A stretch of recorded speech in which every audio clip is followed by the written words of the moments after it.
Et pour terminer, direction les routes du Tour de France, 17e étape avec un départ donné une nouvelle fois à Saint-Gervais-Mont-Blanc, une arrivée à Courchevel, une course marquée par la présence de 4 cols dont celui de la Lose, classé hors catégorie.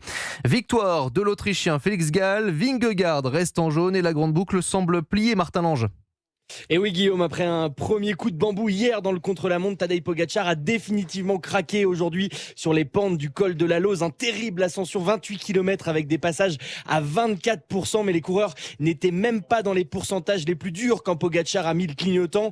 Le rythme imposé par la Jumbo-Visma, l'équipe du maillot jaune, était trop élevé pour lui. Il a laissé filer Jonas Vingegaard. À l'arrivée, l'addition est lourde, près de 6 minutes concédées, sauf incident ou chute. Jonas Vingegaard devrait donc remporter son deuxième Tour de France dans 4 jours à Paris. Une nouvelle démonstration qui continue d'interroger les suiveurs du Tour. Comment le Danois peut-il survoler autant la grande boucle?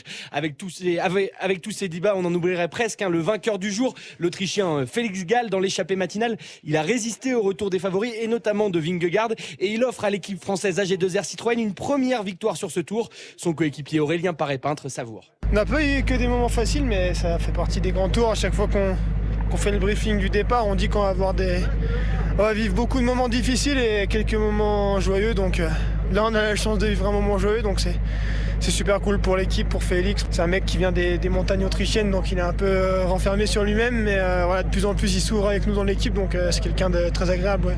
Ce soir, tous les coureurs ont terminé exténués. Certains estiment même avoir fini l'étape la plus dure de leur carrière. Heureusement, demain, ils devraient pouvoir souffler un petit peu. Étape promise aux sprinteurs entre Moutier et Bourg-en-Bresse. Merci beaucoup Martin. 184 km 900 effectivement qui attendent les coureurs demain.